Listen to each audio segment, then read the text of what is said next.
Entonces, con la información del plano internacional, gracias a todos ustedes por habernos acompañado aquí en Más Mundo. Y los dejamos ahora con Juan Carlos Portilla, porque él está en el Congreso de la República viendo todas las incidencias de la presentación de los ministros. Juan Carlos, ¿cómo estás? Buenas tardes. Cuéntanos, ¿cómo va en sí la presentación por ahí? Alicia, así es, estamos en la estación de preguntas de este día viernes 3 de mayo, en el marco de la segunda legislatura ordinaria. Estamos en la pregunta número 28, planteada por el legislador de Fuerza Popular, Freddy Sarmiento, sobre la cuota de jurel que tenía destinada el Perú. Vamos a escuchar precisamente a la ministra de la Producción sobre este tema que ha causado controversia en relación a las cuotas de pesca en el mar peruano. La respuesta de la ministra de la Producción. No solamente no ha regalado, sino que en todo momento coordinó su posición con el Ministerio de Relaciones Exteriores. Estuvo bien representado, no transfirió la cuota, y es importante que sepan todos los congresistas de la representación nacional que el jurel que se captura en alta mar no es el jurel que consumimos. Es un jurel que se procesa también en alta mar, en embarcaciones que pueden procesar el jurel en alta mar y se exporta directamente al exterior. La Convención de la OROP no tiene injerencia ni tiene influencia en las decisiones que toma nuestro país de manera soberana para definir la cuota en nuestras aguas jurisdiccionales. Nuevamente, el Perú solo participó como observador. Entonces no se trata de la cantidad de personas que nosotros enviamos a estas misiones, se trata de la calidad que tenemos como país para tomar decisiones. En esta ocasión no tuvimos la calidad para tomar la decisión de contravenido el acuerdo que había tomado la mayoría de definir una cuota mayor de la que el Perú hubiera deseado, como así se manifestó. Gracias, señor presidente. El congresista Freddy Sarmiento va a hacer una repregunta. Gracias, presidente. Yo quiero aclarar a la ministra de que el Perú sí tiene voz y tenía voto en ese momento en la OROP. Si podemos ver de que el Perú en ese momento, por acuerdo de la decisión de la OROP, en el 1.2 sobre la regla para los estados no contratantes cooperantes, en ese momento el Perú era un estado no contratante cooperante que está en el anexo D del informe y concede dicho estatus a los siguientes países: China, Colombia, Ecuador, Perú, Tonga y Estados Unidos de Norteamérica. Señora ministra, nosotros inclusive hemos tenido voto porque tenemos un representante en el OROP y el puesto somos secretarios de la Administración y Finanzas del OROP. Si no teníamos voto, ¿cómo podemos tener un representante en el OROP? También, ministra, usted acaba de decir una respuesta al decreto supremo 05, en el cual usted dice de que la ley le permite tener disponible cualquier informe. No es cualquier informe. Dele tiempo para que concluya. Usted ha tomado cualquier informe de IMARPE, son los 14 informes que usted dice, y es por eso que el Poder Judicial le ha enmendado la plana, ministra, ¿no? Yo le recomiendo, ministra, que usted revise bien lo que nos está diciendo, porque inclusive nos dice de que la OROP no tiene injerencia en el stock. Sí tiene injerencia en el stock, porque dice que la cuota que está dando el stock, que está dando el jurel, es para todo el rango de distribución del stock de jurel. Eso significa de aguas de alta mar y aguas jurisdiccionales. Sí, ministra, vea usted bien, asesórese bien, si no, saque a sus asesores, ministra. La están haciendo quedar mal. Bien. A través de la presidencia le voy a rogar a los congresistas. Tiene la palabra la señora ministra para responder la repregunta. Señor presidente, refiriéndonos específicamente a lo que es materia de la pregunta, en primer lugar, señor presidente, de acuerdo a lo que nos ha indicado el Ministerio de Relaciones Exteriores, nosotros teníamos restricciones para tomar acuerdos y para influir en las decisiones del organismo. Número uno. Número dos, el único país en la OROP que ha sometido su soberanía sobre aguas jurisdiccionales para la definición de las cuotas es Chile. Es el único. Tiene sometidas sus aguas jurisdiccionales y las aguas en alta mar. En el caso de nuestro país, tan cierto es que nosotros no nos hemos sometido a la jurisdicción de la OROP para la definición de la cuota interna, que este año una resolución ministerial con posterioridad a los acuerdos de la OROP definió una cuota de 113.000 toneladas para este año. Si nosotros hubiéramos tenido que adecuarnos a los acuerdos de la OROP, tendríamos que haber definido una cuota muchísimo menor, casi una cuota de 70.000 toneladas. Así que esto no es cierto. Número 2, el congresista Sarmiento se ha referido a una resolución que ha salido en el Poder Judicial. Con toda humildad y con todo respeto al Poder Judicial, porque soy hija de un ex vocal, ya no está mi padre en vida, con ese mismo respeto que él me enseñó sobre el Poder Judicial, el Ministerio de la Producción va a impugnar la resolución que se ha dado. Pero, señor congresista, me permito dirigirme a usted a través del señor presidente. Este es solamente el primer tiempo de un partido. Todavía falta el segundo tiempo. Así que no cante victoria. Nosotros vamos a defender hasta el último minuto la mesa popular contra quienes se oponen al ordenamiento. Y espero que usted, como miembro de un partido que siempre ha estado al lado del pueblo, siga ese mismo camino. Muchísimas gracias, señor presidente. Bien, siguiente pregunta. A ver, vamos por partes. A ver si nos tranquilizamos. Según el reglamento leído, hay derecho a repregunta, por eso no hay interrupción. Ha hecho una repregunta, ha respondido, y si hay falta algo, la ministra y el ministro pueden responder hasta por escrito. No hay alusión, señor congresista, porque ante una pregunta y una respuesta es evidente que ambos se tienen que aludir, así como usted lo ha aludido a la señora ministra. No hay alusión, señores. Continuamos, siguiente pregunta. No hay alusión. Yo les pido que mantengamos el reglamento. Yo les pido que se tranquilicen. A ver, yo les pido que se tranquilicen para poder continuar, señores. Estamos llevando de manera reglamentaria. El señor congresista, y me parecía válido, se refería a la señora ministra y le ha pedido hasta que cambie de asesores. Y no hay alusión porque esa es una respuesta. Hay repregunta, tiene que referirse al que está preguntando. Yo creo que les pido a ambos que nos guardemos absoluto respeto. Yo creo que ambos estamos en respeto. El congresista Wong, habíamos salteado, pero habría estado ahí. Permiso, siguiente pregunta por el congresista Wong. Pregunta 27 del congresista Wong Pujada al ministro de Vivienda y Construcción. El presidente Humala anunció que el Poder Ejecutivo destinará 6.000 millones para ejecutar proyectos orientados a ampliar la cobertura de agua potable y mejorar las redes en Lima y Callao, a fin de abastecer el 100% del recurso hídrico. Diario Oficial del Peruano, 18 de febrero de 2013. De los 6.000 millones anunciados para la ampliación de la cobertura del agua potable, ¿cuánto será el monto destinado a la provincia constitucional del Callao? ¿Cuántos y cuáles son los proyectos de inversión que se ejecutarán y a través de qué entidades se harán? Si se ha elaborado un cronograma de ejecución de los proyectos y en qué año el primer puerto estará abastecido al 100% de agua potable. Bien, tiene la palabra el ministro de Vivienda y Construcción y Saneamiento. Gracias, señor presidente, y por su intermedio para responder la pregunta. Con la finalidad de llegar a la cobertura del 100% de los servicios de agua, alcantarillado y tratamiento de aguas residuales en Lima y Callao, Sedapal, con base en la información de las necesidades de demanda de estos servicios al año 2012, ha identificado la ejecución en los próximos 5 años de 148 proyectos de ampliación de cobertura y de rehabilitación y mejoramiento de la infraestructura existente. Para el caso específico del Callao, se cuenta con 9 proyectos de inversión que serán ejecutados a través de Sedapal, cuya información se muestra a continuación y que voy a dar lectura.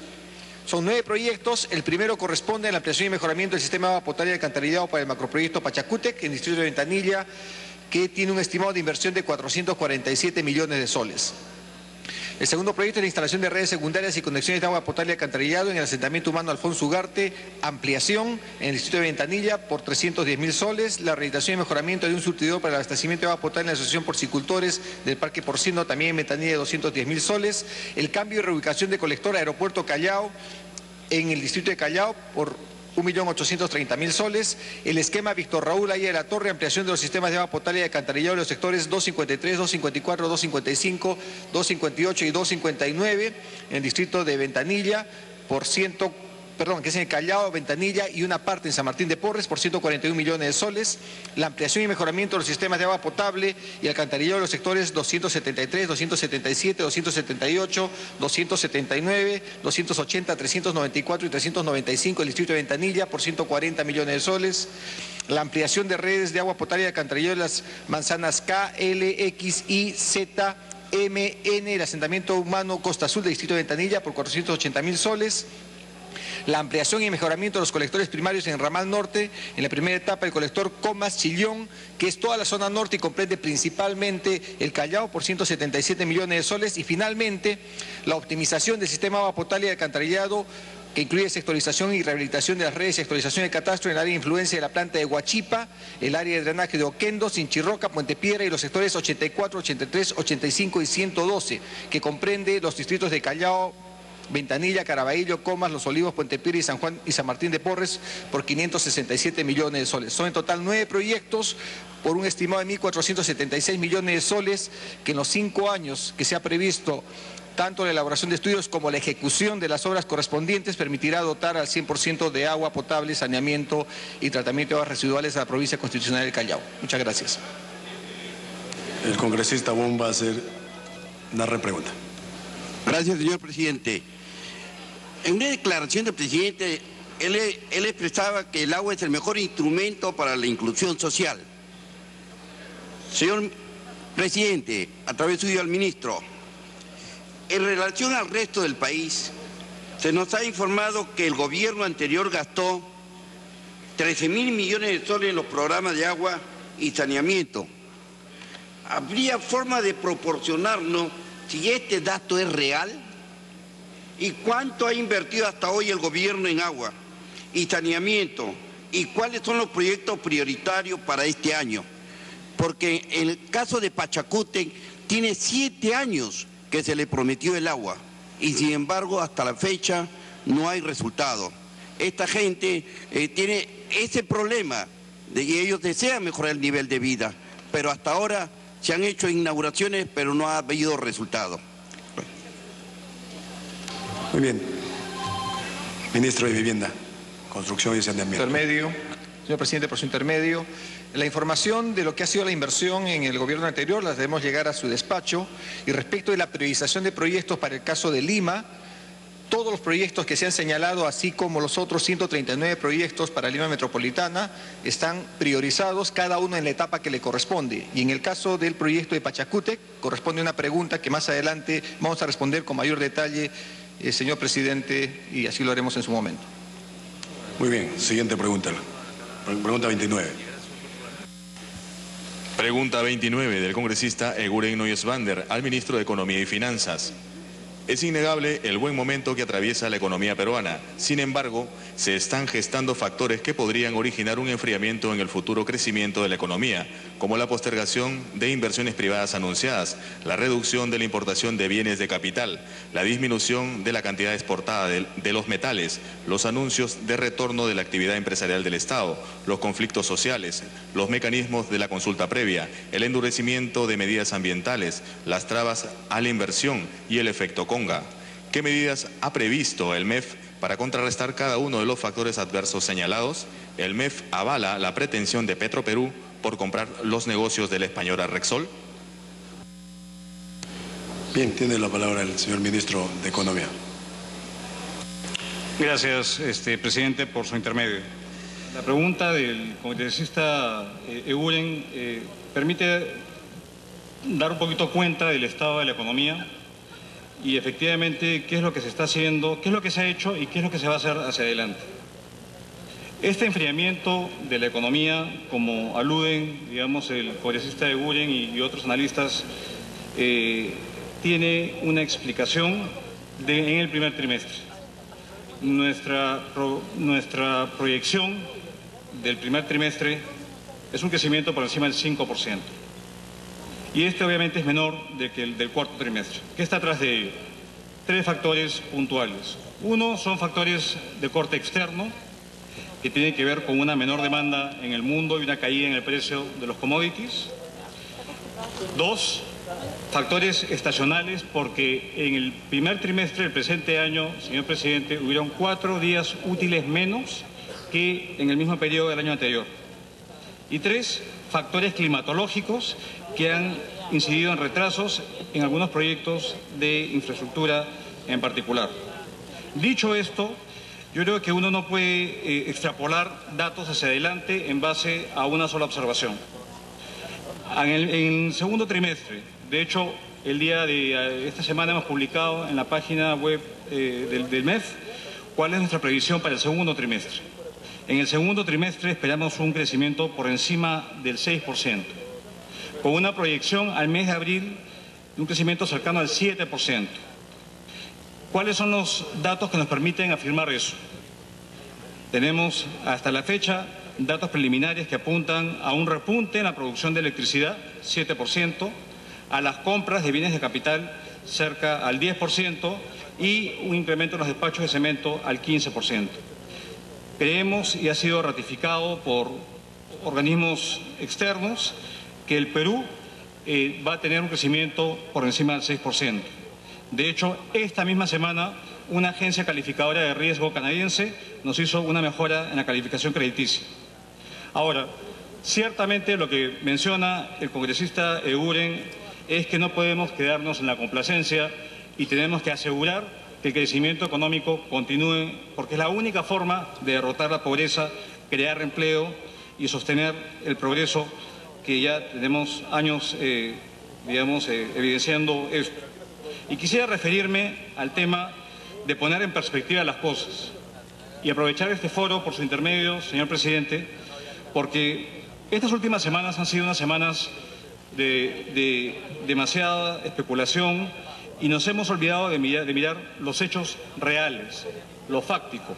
Y déjeme comentar al menos 6 ámbitos que este gobierno ha realizado y que está realizando hacia adelante justamente para impedir un enfriamiento en la economía de cara a un entorno internacional menos favorable. 1, el mantenimiento de la estabilidad macroeconómica en el país. De hecho, el Perú en este trimestre tiene el menor nivel de riesgo país en toda América Latina, incluso por encima de Chile, Brasil, México y otros países. 2, se ha mantenido la línea de la apertura comercial con los distintos tratados que han entrado en vigencia, comerciales.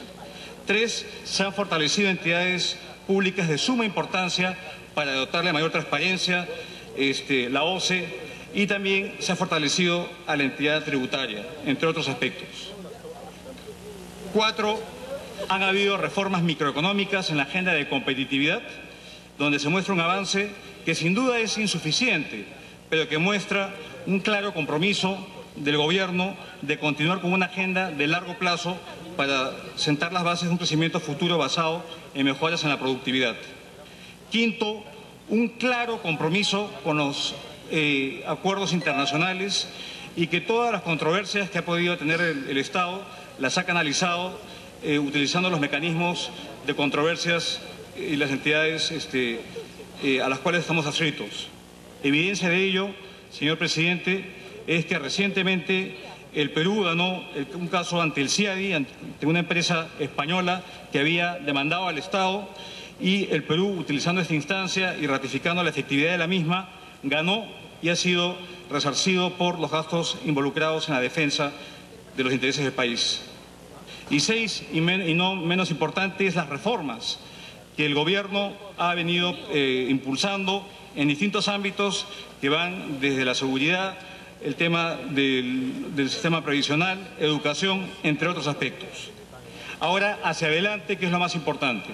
Hacia adelante es importante hacer que la inversión doméstica y extranjera fluya en nuestro país.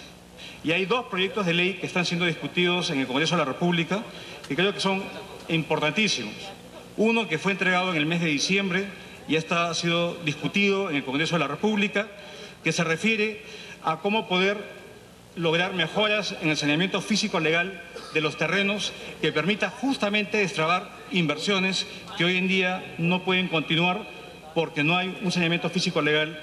Entonces, una invocación por su intermedio, señor presidente, a la aprobación de un proyecto de ley al cual hago mención. Hay un segundo proyecto de ley muy importante, que es el comienzo quizá de una reforma de Estado mucho mayor, que es el proyecto de ley que se ha venido discutiendo en la Comisión de Presupuesto de la reforma del Servicio Civil, donde justamente estamos tratando de atacar las carencias en los recursos humanos del Estado, privilegiando la meritocracia, privilegiando la evaluación, privilegiando la rendición de cuentas y privilegiando a la protección sin caer en blindajes del funcionario público, que muchas veces no suscribe normas o tiende a tener temores porque finalmente puede acabar estando judicializado o sujeto a inacción por los sistemas de control que tenemos. Eso está en manos del Congreso.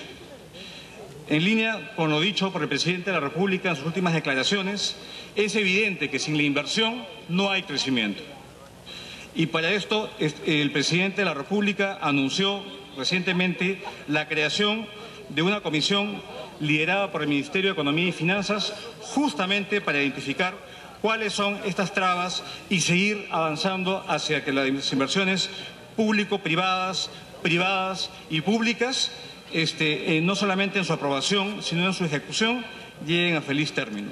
Y hay otras reformas, señor presidente, que estamos impulsando. Sin duda hay que poner las cosas en perspectiva, porque se ha hecho mucho en este gobierno, pero la tarea es enorme hacia adelante. Y lo más importante es asegurar un crecimiento de calidad, que sea inclusivo, y la base de ello es la mejora en la inversión y particularmente en la inversión privada. El congresista Eguren va a hacer una repregunta. Buenas tardes, señoras ministras, señores ministros, colegas. En principio, compartir el optimismo, que creo que debe unirnos a todos los peruanos bajo esa misma perspectiva. Y la repregunta va puntualmente a los indicadores que se vienen tomando para el crecimiento del PBI que datan de 1994. Hay otros indicadores que ya se han ido trabajando con base en el 2007, con lo cual, el crecimiento del PBI sería significativamente menor. ¿Hasta cuándo vamos a trabajar con estos indicadores que están ya desfasados? De otro lado, el señor ministro ha hecho mención a temas específicos y concretos,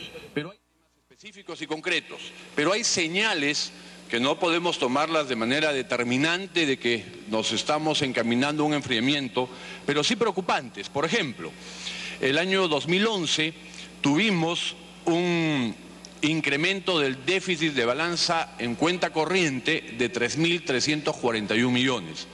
Para el 2012 ha saltado a 7.136 millones este déficit, lo cual comienza a ser preocupante, y la pregunta es ¿cuál es la proyección que está manejando el MEF?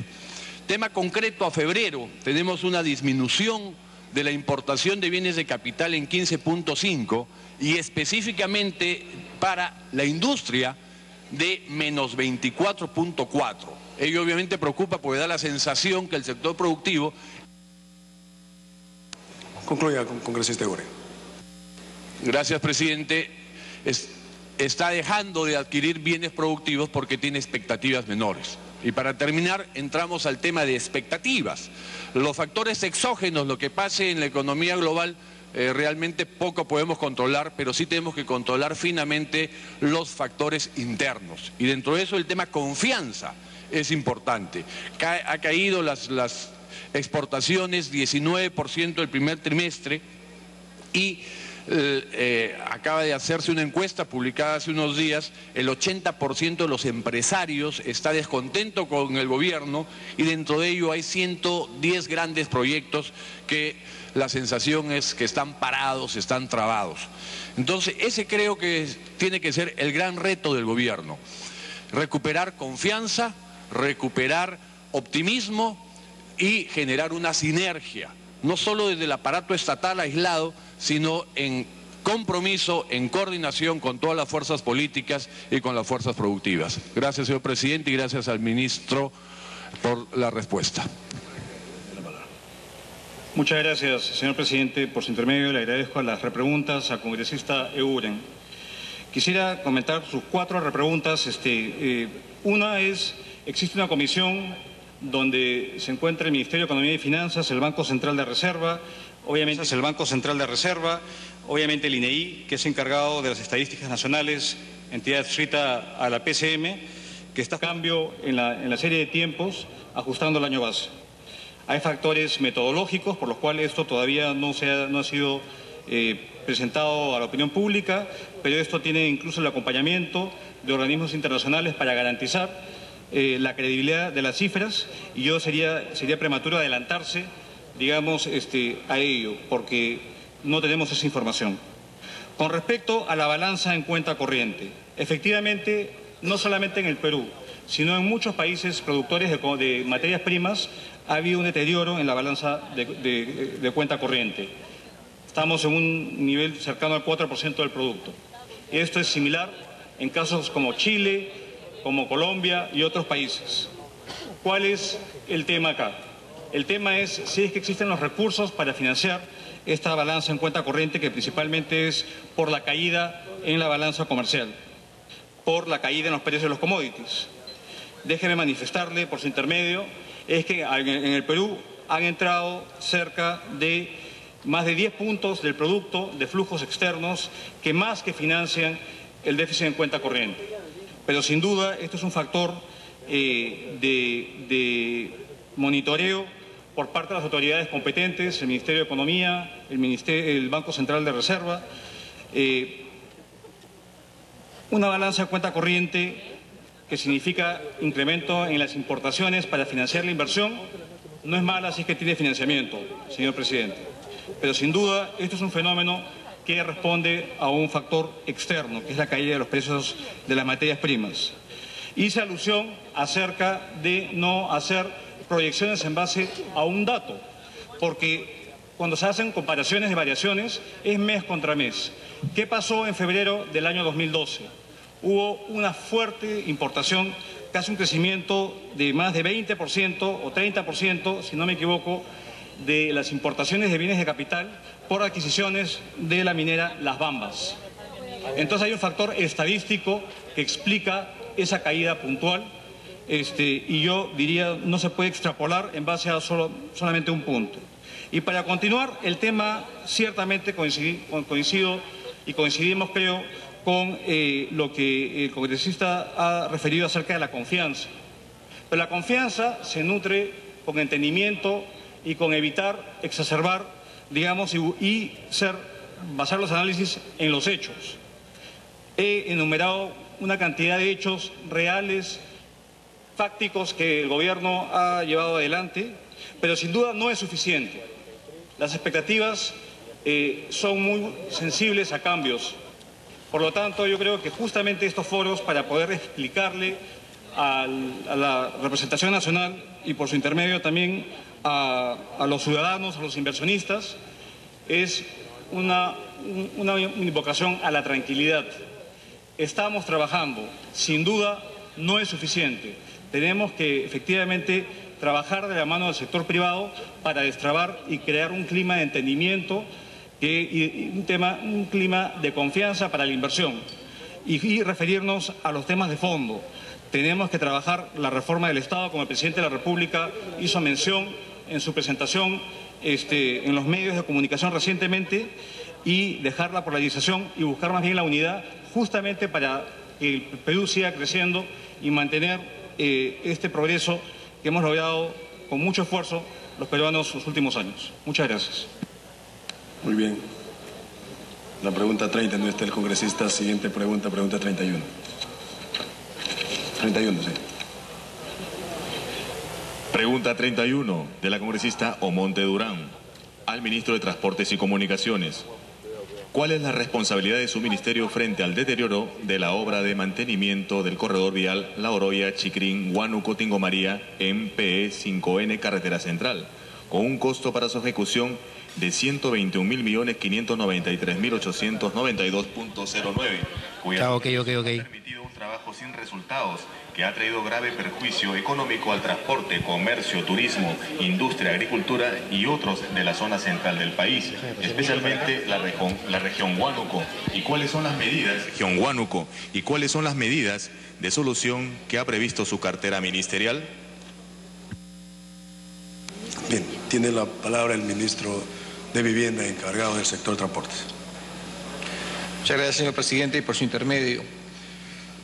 Durante el periodo comprendido entre los años 2000 a 2008, esta carretera tenía un mantenimiento deficiente y su estado ciertamente era calamitoso.